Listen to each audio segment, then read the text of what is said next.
Hi, good morning.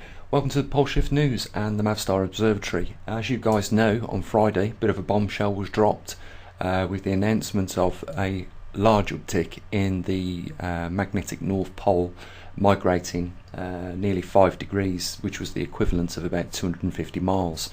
I wanted to take a little look at the graph I showed you and then go over to Google Earth and just put it into sort of like a perspective of what has happened in the last month and that uptick in the movement.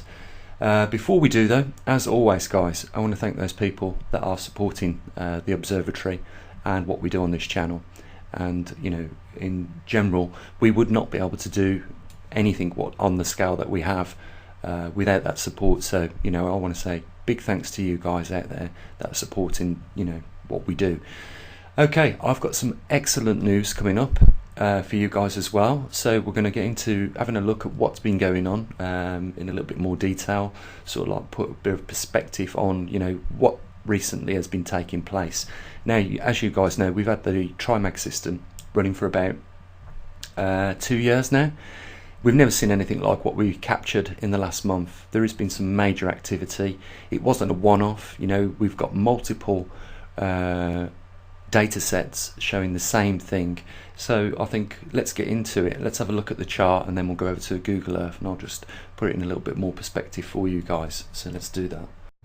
So as you can see, we've got the raw data on the chart that we're looking at. I've removed the hour intervals so you can't see really the days, but trust me, this is a month's reading.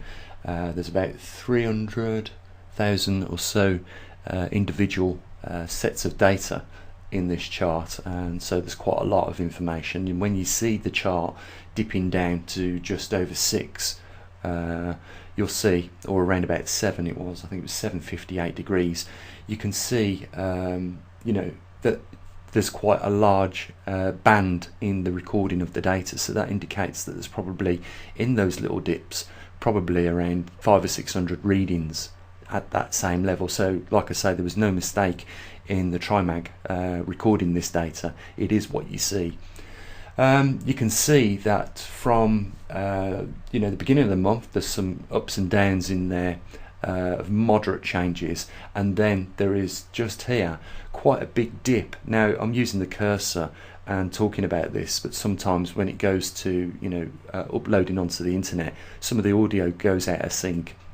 And so, you know, I might be talking about this to you guys now, but the cursor on the mouse is probably pointing somewhere else, but you just have to take it from you know, me. What I'm saying is, you know, we're concentrating on the change really from this point here, which is around about the 44,700th reading to the 51,000 reading on the chart, because that's where the biggest shift was. And I'm going to show you on Google Earth just how much of a shift that was. So it went from, you know, it went east for quite a bit, which was a big deviation, probably of about in total when it went east, and then shot back up to west, which is around about 51 on this chart, 51,000. It covered 250 miles in that interval, and then you can see for the remainder of the data that we collected, it was at 13 degrees nearly. So in total over the 2 years, you know, it had gone from 10 degrees, which it was calibrated, and then moved another 3 degrees, and you can see that there has been some fluctuations between 11 and 13 degrees. So you know, it's indicating that what's happening over the magnetic North Pole, first of all, is its activity has picked up considerable in just 30 days. And yes, you can see from the readings that we've got, it's bouncing up and down, so it's getting lazy. And like I said in the last video, this could be the start of, you know, entering those weaker field lines. And we know when we do go into those weaker field lines, we get the magnetic pole reversal take place.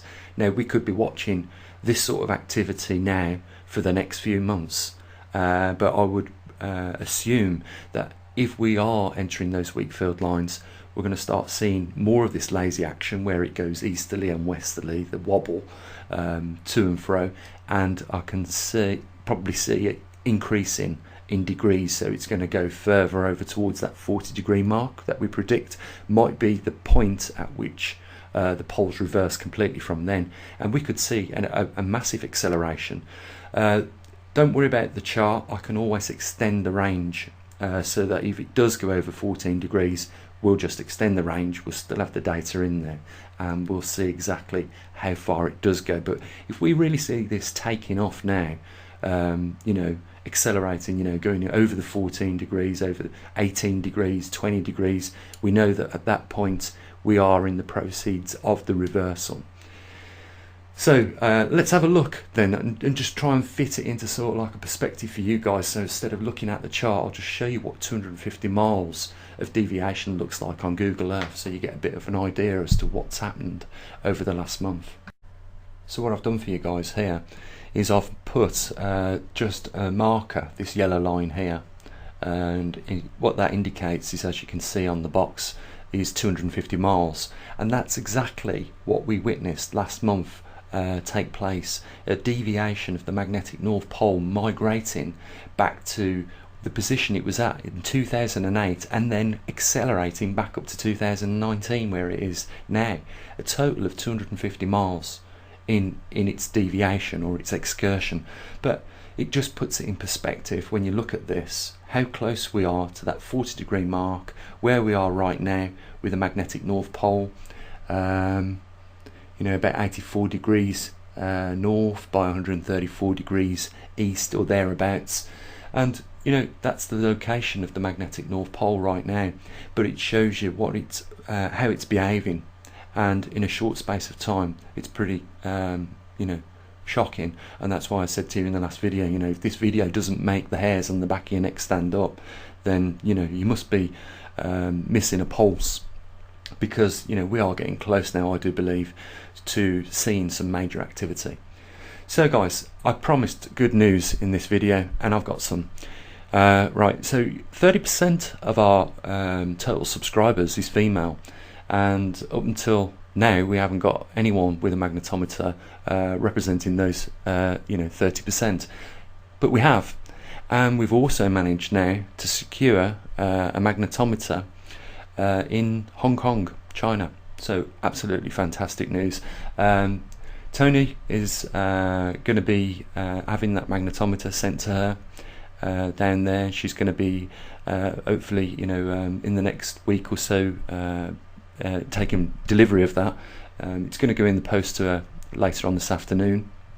And yeah, the other thing is that Tony's a pilot, and we just briefly was talking about jet streams, and you know, she confirmed that, you know, there is a noticeable change in the jet streams. So as you guys know, you know, if you know, pilots, they have to rely on knowledge of, you know, these jet streams, because it's all important to, I suppose, how much fuel goes on board the aircraft, and if it's a headwind or a tailwind, it could either speed the flight up or slow it down in some circumstances. So you know, it was just nice, you know, to get some confirmation that, you know, there is a noticeable change with the jet streams.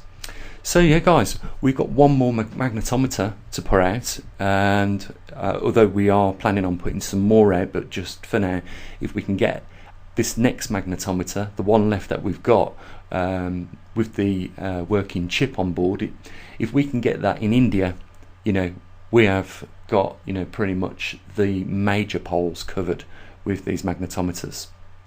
So that's what I'll be doing. If you're in India or around about those regions, close to India, north or mid, give me a shout. You know, just drop me a line on Skype. You know, just Skype Gene Beards, and I'll get back to you with that, and hopefully we can get you a magnetometer sent out there. So guys, you know, we're doing absolutely a phenomenal job here. You know, what we've got to hand, and you know, we're collecting some good data now. We're starting to see more activity with the magnetic North Pole, at least, and you know, we're going to be getting more data in around about the next couple of weeks with the magnetometers that we've got in Southern California, Kentucky, Perth should be online by then, hopefully in the next few days, and we'll have the first test data back from that magnetometer in Perth. And then we've got you know, the one in the Gold Coast. So you know, we've got the poles covered, and you know, it's delivering great data on them, and it's been relayed to you guys as and when it comes in. So the only thing left to mention, guys, is the Patreon and the PayPal account if you want to support what we're doing. I think now you probably are realising the wealth that the information that we bring on this, and you know, its value. It's well worth supporting. I would hope you would agree, and you can do that by the links that are in the description. And there's nothing else to say, guys. You know, it is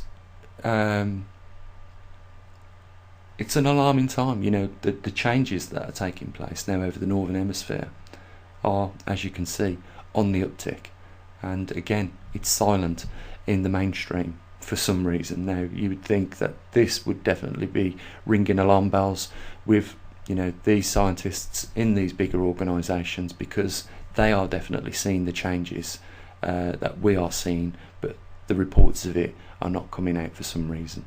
So, you know, stay tuned, and you know, I'll keep you informed on as much as I can with relationship to this anomaly that's taking place. Okay, guys, I'll leave you there and say what I usually do. Enjoy your week. I'll catch up with you a bit later on in the week, and I'll say what I usually do. Bye for now.